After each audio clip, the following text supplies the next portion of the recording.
Hello and welcome back. Today I reached in the bucket of locks that I got from Odyssey 2. And of course I'm kind of drawn to a shiny thing here. This is a thumb turn Euro cylinder. Uh, it has it's interesting because when you turn it, you can feel it stops right there. So I'm guessing that's the lock position right there. It's just got like one little spot that stops, and I'm guessing that's what this is right here. There's probably a ball bearing in there that catches that, what they call the Murphy ball or whatever, to make it click right in the middle. But at any rate, looks like it's a six pinner. Kind of an interesting keyway too. I'm looking at that right now. Let's see if I can get that to focus.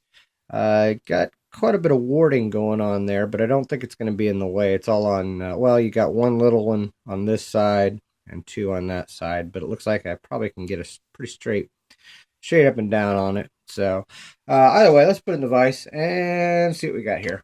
Gutting might be kind of interesting because, like I said, it is still together, but we'll fight that if we have to. Well, I always like to try to gut the locks that I pick, but I'll show you guys what's inside of them. But at any rate, let's see, my 40 thousandths, maybe. It's a little big. How about my 30? That'll work. Fit nicely. And I'll just go with old trusty here. See what we got. Zoom in for you guys. We can get a good view of what we got going on in the back or in the core there. And start in the back of the lock and search for a binder. I'm gonna go fairly medium to light tension. Okay, I got to click on 6. It was already binding. 1. Okay, I got to click on him. Still not getting any rotation or any movement on the plug.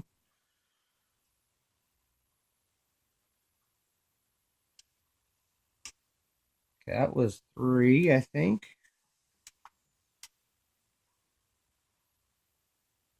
4. Okay, I got a click, but it sounded almost like an overset. 1 is binding again, I think. Yeah, okay, I got to click on him.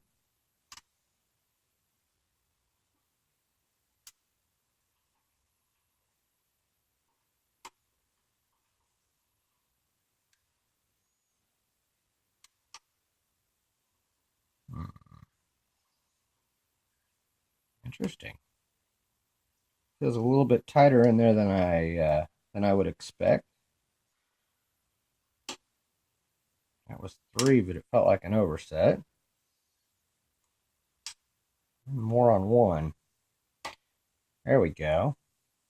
A little rotation there. Okay, and 6 just gave me even deeper rotation. Gave me a good false set, I think. So now I'm going to search for some counter. I think I found it on 3.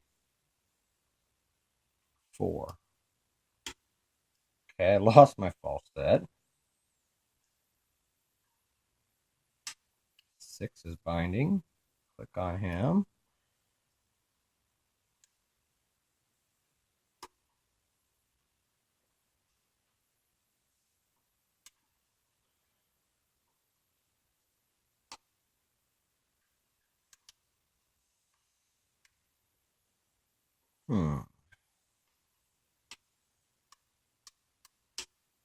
That was 3.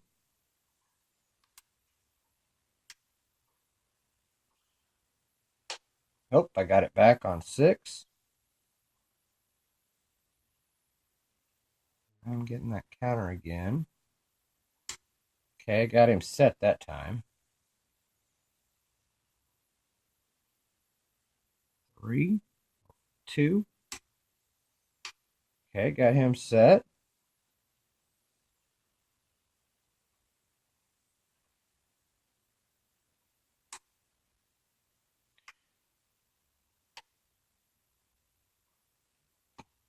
Oh, it was 2. Okay, there we go.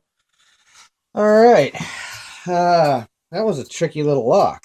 For a stock lock. let's zoom out and see if we can get this thing.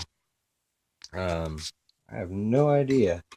I'm guessing spools, but I got multiple clicks on things, so either it's just really tight tolerances or there are some kind of serrated pins in this. Wow. Let's get the pinning tray out and see if I can fumble around with these pins here and try to gut this. This might run into being a long video, guys. Let's grab my screwdrivers. Can't fit any kind of tool in there. Still picked. I think I'm going to take my tension wrench and flip that all the way upside down almost so that I don't mess that up. See if I can get this off of there.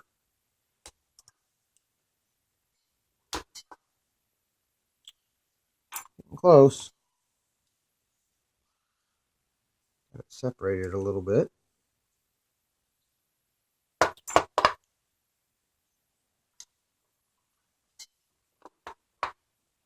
don't want to mess that up.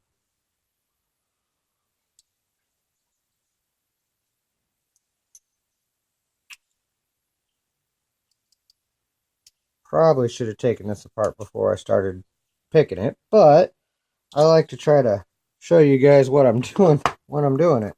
My first encounter with a lock is always my first encounter with a lock.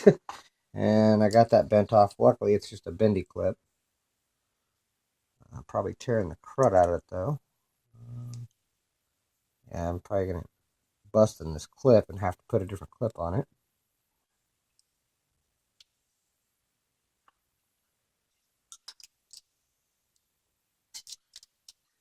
There we go. We got it. Okay, that's the back side. Should be able to pull it out without tearing anything up. And I was right. There's your ball bearing and a spring to go with it.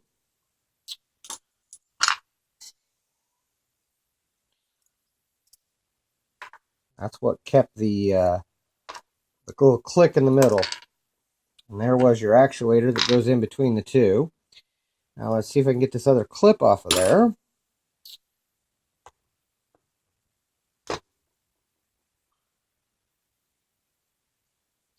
Alright. We're almost there, guys. Okay. As you can see, it is still picked. Fortunately. I haven't locked it back up, especially since I don't have a key. I'm probably going to have to... I'm not going to be able to shim this, and I don't have a pinning shoe. So we're going to hope for the best. What I need to do is push that out just a little bit and drop that actuator. So we're going to push this out just a little bit. Actually, you know what I'm going to do is I'm going to lock it all the way upside down. There we go. And then push it out a little bit. Drop that actuator. Here's your middle lock part. Now I technically could shim it, but I think this isn't an extra long Euro, so I should be okay. I'm going to take my pick and flip that to the long side. Try to. There we go. Flip this around. Maybe like that. See if we can get a follower in there. Gotta make sure it's not sitting on a hole. And just hope for the best. Let's get the pins up. And they are. There we go. Got it through there. It is a 6-pinner, as we thought. And it looks like everything's low except for 5, which was right at the shear line, and 6 was pretty close as well. Let's dump these out. Wow. Yep, I was afraid of that. Pretty tight tolerances in this, so I'm guessing it's going to need a little help. Yeah, it looks like it was wafered too. A small, thin master wafer in there. And 2 standard. I'm expecting all standards in the bottom here. 3 standard. 4 standard. There. Put these in 7.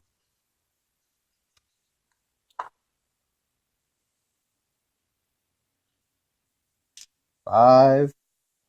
Oh wow, 5 was really wafered. Holy crap. Okay, and then 6.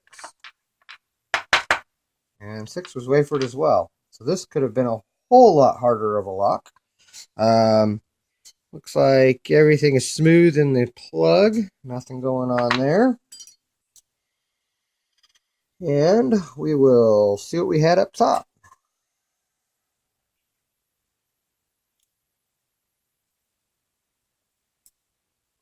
Okay, in 1 we had a barrel serrated. 2 we had a spool. 3 we have another spool. 4 we had a spool.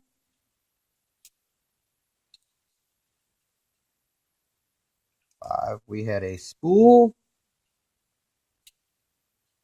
And 6 we have a spool. All the springs look the same there. They're all uniform, so I'm not going to bother taking those out.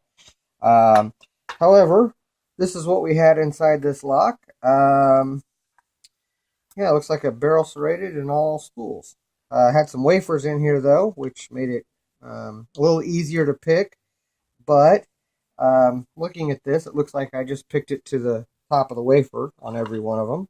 So let's zoom in and show you what was inside this.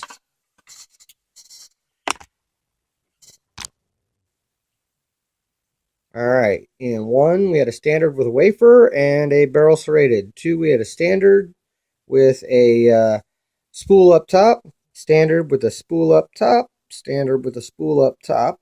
In 5 we had a key pin wafer and a thin wafer and a spool up top. And in 6 we had a key pin, a standard with a wafer and a spool. Interestingly enough, you know, if you use the key, then you would see all that the same way. But or depending on what the key was, if the bidding was different, then you may see some of these up here in the Bible. As it is, I just picked it to the first shear line, so kind of worked out for me.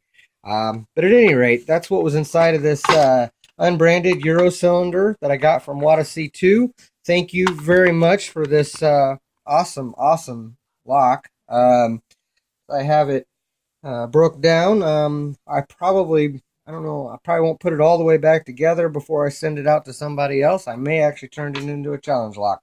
Really tight tolerances in this. So thank you very much for watching. Thank you for your time, and don't break the law.